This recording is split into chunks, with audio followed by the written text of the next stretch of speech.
ஓம் சக்தி.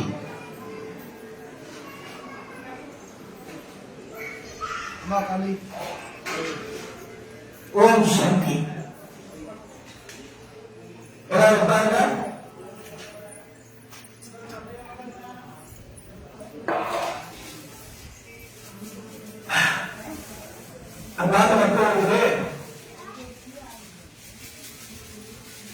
அமாவாசை பூஜை என்பது என்ன?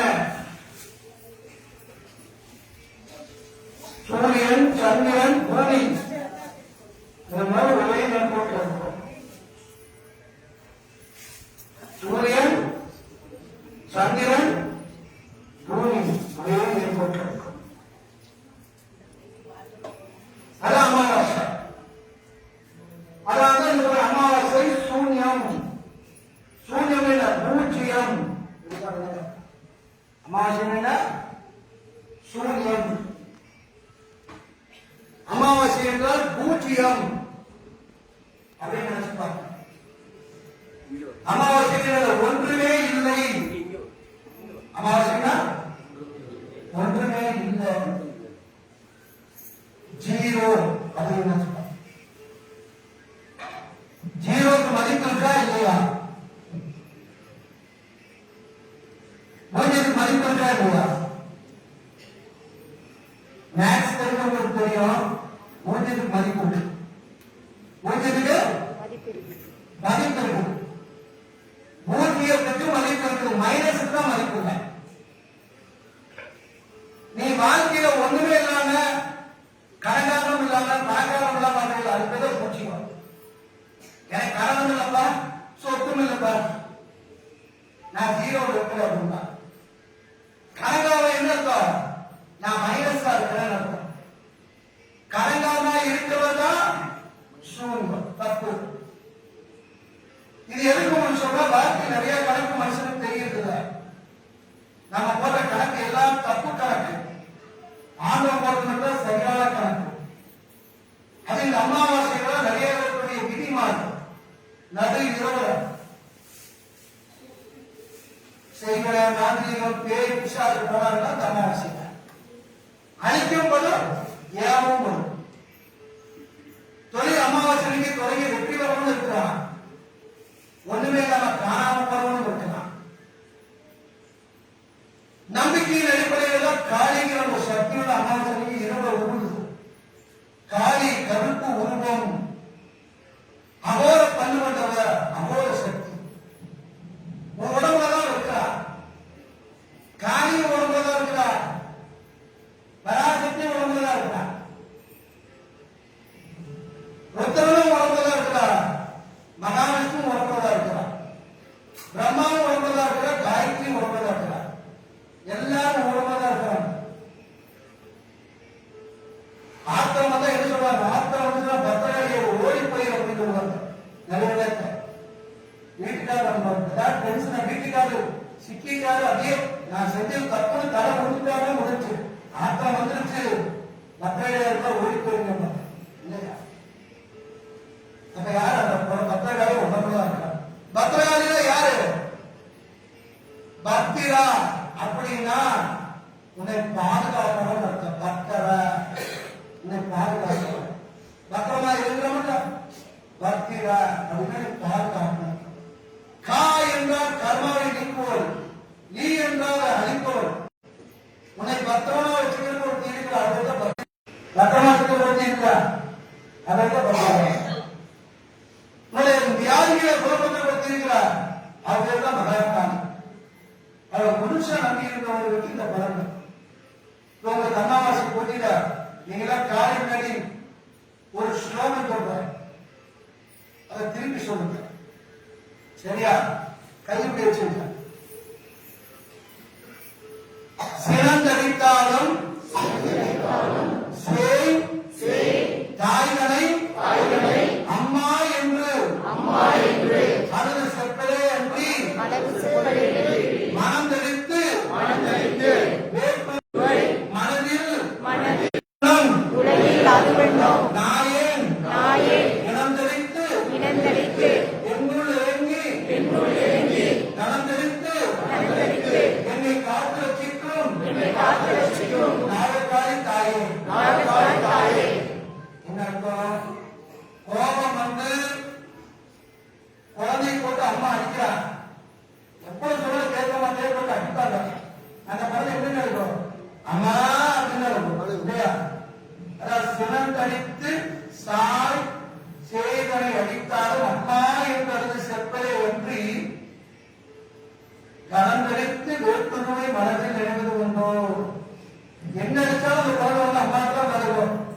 அம்மா வந்து மடியில் உட்காந்து அதுக்கு ஏன் அடிச்சு அதுதான் அழுவீங்க.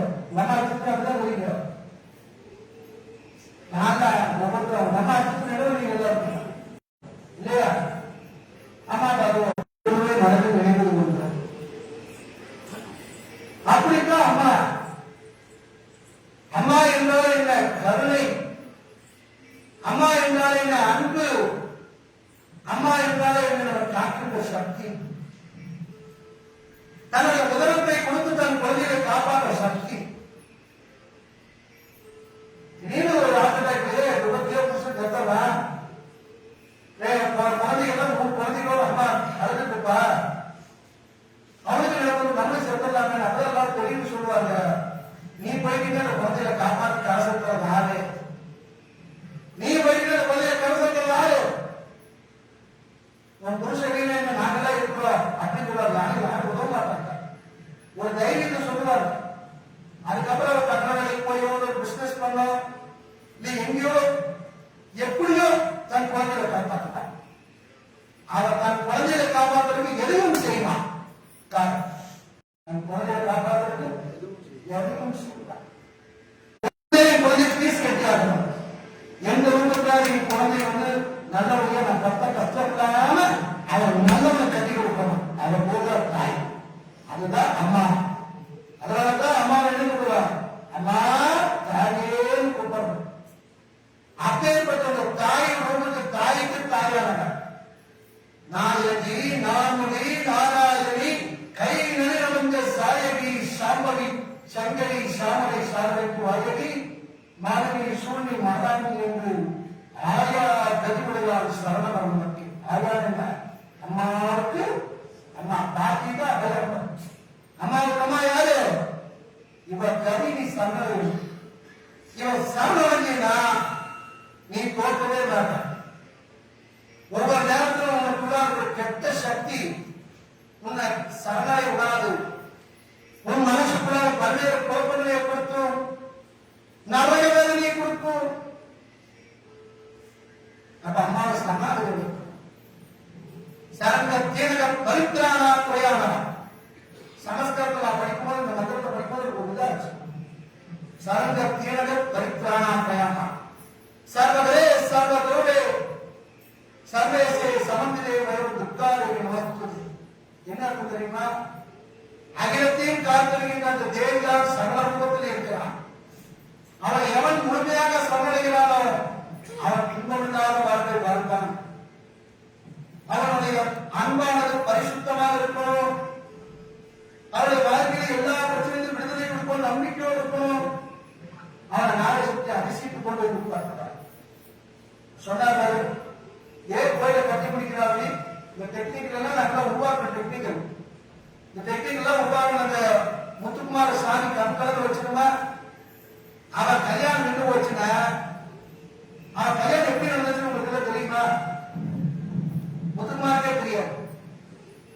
முத்துக்குமார அவங்க அம்மா வந்து இந்த கோயில் இன்ஜினியர் அம்மா வந்து 11 மணிக்கு வந்து பாருங்க கிழங்கரோட பொண்ணு வீட்டுக்கு போயிட்டு வந்து இந்த மாதிரி கல்யாணத்தை முடிச்சு சொல்லிச்சு பொண்ணு இன்னும் 12 நாள் தான் இருக்குது. என்ன பண்றது சாமி? நான் சும்மா ஜோக்கு சொல்ற கவுண்ட் பசங்களுக்கு பொண்ணு கிடைக்க கஷ்டம். உண்மையிலேயே கவுண்டர் பசங்களுக்கு பொண்ணு கிடைக்க கஷ்டம் தான். இது நல்லா படிச்சிருக்காங்க, வீடு வாசல் கெட்டவர் டீலோட தனியோட இருக்க மாட்டாங்க. எந்த வழக்கம் இல்லை. அவர் பொண்ணு வேண்டாம் போச்சு. அப்ப நான் வந்து சொல்லிட்டு போறேன். நானும் சொன்னேன் காலப்பாடு 2 நாள் மாற்றம் வைக்குங்க.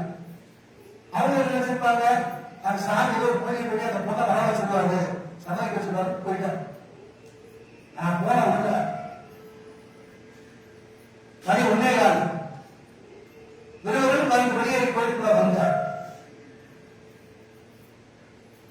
ஒரு 1/2 மணி நேரம் சாமி எனக்கு சண்டை.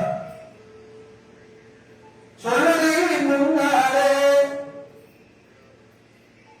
சொல்லு இல்ல கல்யாணம் நினைச்சுன்னா அவனுக்கு சேம் கிடையாது. உனக்கு தாண்டி சேர்ந்து உனக்கு தாண்டி அசிங்கா ஊர் உனக்கு தாண்டி கிட்டும். ஒரு கோயில போய் மறையில கஷ்டப்பட்டு கட்டவனுக்கு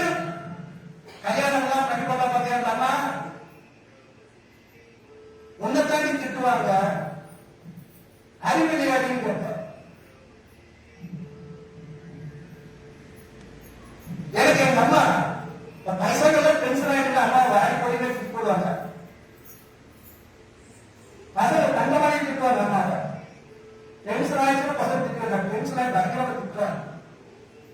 அம்மாவுக்கு அப்படியே இதாவது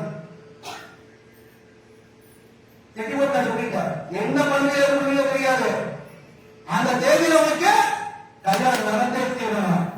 அப்படி இல்லைன்னா நான் சொல்ல மாட்டேன் அப்படின்னு போயிட்டார். இன்னும் போயிட்டேன். என்னடா இப்பவே கொஞ்சம் உதாரண பையனாச்சு, அம்மாவுக்கு தெரியும் பயங்கரமான பிடிவாதம் தெரியும், பயங்கரமான பிடிவாதம், பயங்கரமா பிடிவாதம். நான் இன்னொரு 10 நாளைக்கு சாப்பிட மாட்டேன், 10 நாளைக்கு நான் பயங்கரமான பிடிவாதம். அம்மாவுக்கு தெரியும். ஏன்னா ஒரு முறை கொடுத்த அம்மாவுக்கு முன்னாடி இது எனக்கு பிடிச்ச ஒரு இது இருந்தது, இனிப்பு. அது என்னன்னு மறந்தே போயிடுச்சு. என்ன இனிப்பு? நான் போய் சாப்பிடவே முடிப்பேன். பாதுஷா எல்லாருக்கும் தெரியும். பாதுஷா ஒரே ஒரு இனிப்பு இருந்தது. நான் கேட்டேன், பாதுஷா ரொம்ப பிடிக்கும், ஊரை முடிச்சு நான் எடுத்துக்கிறேன். எதுக்கு இந்த பாதுஷா பறக்கல அப்படின்னு அம்மா காது கேட்கிறேன்.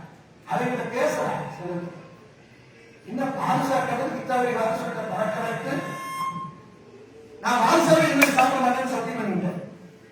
எனக்கு எந்த பொருள் முடிச்சதோ அந்த பொருள் எப்படி தெரியல, சாப்பிட மாட்டேன். கண்ணுகளை முன்னாடி பலசாதம் கொடுக்க அதை நான் சொல்ல மாட்டேன். நான் கணவனோட ஒரு சொல்லிச்சு, ஆசை சாப்பிட மாட்டேன்.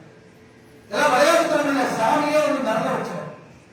அப்புறம் அம்மனே சொல்லிச்சு, இவனுக்கு வந்து ஒரு ஏதோ இனிப்பு கொடுக்கணுமே அப்படின்னு. நிஜமா இருந்த ஒரு அம்மா வந்து சொல்லு, பாதுஷாவாரியே ஒரு ஸ்வீட் சாப்பிட்டு இது சக்கரை கனவான்னு பேரு, இதை சாப்பிட்டு பாருங்க. அப்புறம் தான் அந்த ஸ்வீட் சாப்பிட்டேன். இது பேர் பாதுஷாவில அந்த சாப்பிட்டாங்க. அப்ப என்ன அது, மகன் வேதனைப்பட்டானா தாய் பார்த்து சும்மா இருப்பாளா? பையன் மூஞ்சி அப்படியே சோகமா வச்சுட்டானா சொல்லுவா, இவன் மூஞ்சி நிறைய காலத்திலேயே பார்க்க முடியாது, இவன் சோகமா வச்சுட்டான். பசங்க அம்மாவோட காரியங்கள் கூட போகுது அப்படியே சுகமா ஆயிடுவாங்க. ஆமா என்ன ஏதோ ஒரு பதிவை பிரச்சனை முடிச்சாரு. 7 மணிக்கு நான் வந்தேன், ஊரை சுத்தம் பண்ணி எடுக்கலாம். நான் ஊரே எடுக்கல, அது பாட்டு பாய்ச்சிக்கிட்டு அம்மன் கருத்துல இருந்து அப்படியே மாறே தப்பு கட்டுவோம். எதுக்கு கோபத்தை விட்டா தெரியாது. அப்புறம் அம்மா சொல்றேன், அவனுக்கு மாற உணவுதான். நான் சொன்னேன், அன்னைக்கு நான் மலேசியா போறேன், அவன் கல்யாணத்தை பார்த்துட்டு நான் மலேசியா போற அப்படின்னு. அதே மாதிரி 3 நாள்ல கொண்டு வச்சது, ஒரே வாரத்துல கல்யாணம் முடிஞ்சது. இதுக்கு பேர் தான் அம்மா சொல்றேன். நான் சொல்றது சண்டை, நானே நிறைய பேர் சண்டை வச்சிருக்கேன். வாடி வாடி பத்திரகாளி அப்படின்னு கொடுத்துருக்கேன். வந்து எனக்கு பதில் சொன்னது நீ போடி அப்படின்னு இருக்க. அதுதான் சாமி கூப்பிடுவோம். நம்ம அன்பு பெருகாச்சுன்னா அப்படித்தான் போகுது.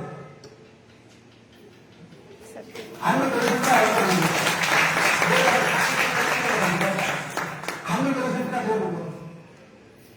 அன்பு பெருகாச்சுன்னா ஒரு பசங்க அந்த அம்மா பேசிட்டு போவாங்க, பையன் செல்ல தங்கவா பேசிட்டு போகணும். எங்க வீட்டுக்காரங்க இப்படி சொல்லுங்க, வயிற்றுக்கு வரலாம். அந்த மாதிரி பசங்க ஒரு தரம், அம்மா பசங்க வந்து ஒரு தரம். அம்மாவுக்கு பிடிச்சதே பசங்க தான். முத்துப்பாடு தெரியாது, சாமி நான் சண்டை முடிச்சேன். முத்துப்பாடு நிறைய சண்டை முடிச்சிருக்கேன். ஆனா அம்மாவுக்கு அதே சண்டை முடிச்சிருக்கேன். நிறைய காரியங்கள் நடக்கணும்னா தேவிக்கு சண்டை பிடிக்கணும். உனக்கு உரிமை இருக்குது, உன் தாய்கிட்ட கேட்க உரிமை இருக்குது. உன் தாய்கிட்ட கேட்க நான் என் தாய்க்கு நடத்தி கொடு, எனக்கு குழந்தை பாக்கியத்தை கொடு, எனக்கு கோடீஸ்வரர் வாக்கிய கேளு, எனக்கு செல்வ தள்ளி கொடு, நான் செய்யற தொழில செல்வ தள்ளி கொடு. நீ சாதாரணமா கேட்டா தரமாட்ட, அதான் முடிச்சு கேட்கணும், அழுது முடிச்சு கேட்கணும், கண்ட தண்ணி மட்டும் கேட்கணும், கண்ணீரோட கேட்கணும். அப்புறம் தந்துருப்பார். சச்சித்து ஆகட்டும். எனக்கு நாமதிஷ்டி இருக்குதுங்கிற சொல்ல நான் என்னைக்குமே வந்து ஆணவப்பட்டதில்லை. கண்ணவனுதான் எல்லாம் தெரியுதுங்கிற சொல்ல உடனே நமக்கு எல்லாம் தெரியுது ஆணவப்பட்டதில்லை. அதுதான் கண்ணவனுக்கு நான் அடிக்க. இதனால நான் சொல்லக்கூடிய விஷயம் எல்லாம் அம்மா மக்கள்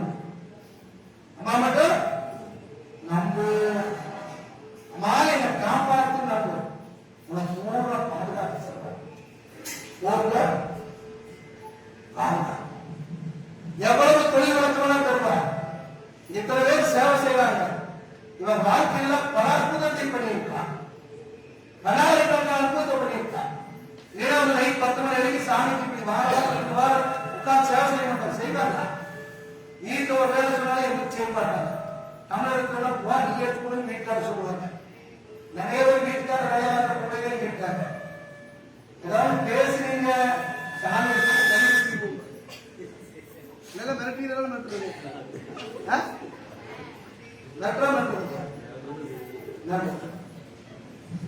மிரட்டதா வெளியே சொல்ல முடியாது. இந்த மாதிரி நிறைய பேர் இருந்தாங்க. மற்ற வழியிலே ஆனசக்தியமாக முழுசா உன் வாழ்க்கை சந்தோஷமா இருக்கு.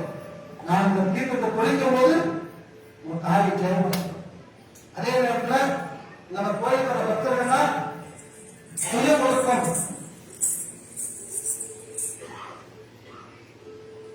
சுய ஒழுக்கம், கட்டுப்பாடு ரொம்ப கடைபிடிக்கணும். குப்பை எச்சில இதெல்லாம் கண்டத்துல போட்டு போகக்கூடாது. சரியா? அந்த கோயிலை வந்து சுத்தப்படுத்தணும். கோயிலை தூய்மையா வச்சிருக்கணும். உங்க வீட்டை அசுத்தம் பண்ணாம பார்க்கணும். அம்மா கோயில் அந்த இடத்துல சுத்தமா வச்சுக்கிட்டேன். நீங்க ரொம்ப கொண்டாடுறாங்க சொன்னேன். எனக்கு வந்து சொன்ன ரொம்ப கொண்டாடுறா இருக்கா, ரொம்ப சந்தோஷமா இருக்கிறாங்க. நம்ம அதே மாதிரி உண்மையாக சந்தோஷமா வச்சிருக்கோம். நான் வீட்டில் நுழைக்கும் போது உங்களுடைய கர்மா கடுத்தணும், வீர கடுத்த தமிழா கொடுப்பேன் கடுத்தணும் நினைச்சுக்கீங்க. இந்த யாரை வச்சு நம்ம யாரை வச்சுவா ஸ்ரீசக்கர குடும்பம் மட்டும் போட்டுக்கோமா, ஸ்ரீசக்கர ஐஸ்வர்ய குடும்பம்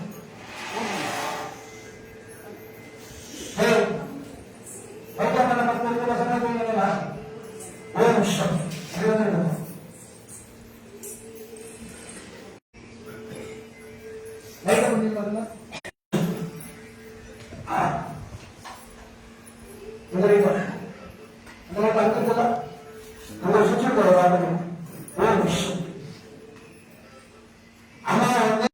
சக்திய அந்த ஜோதி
இல்லாது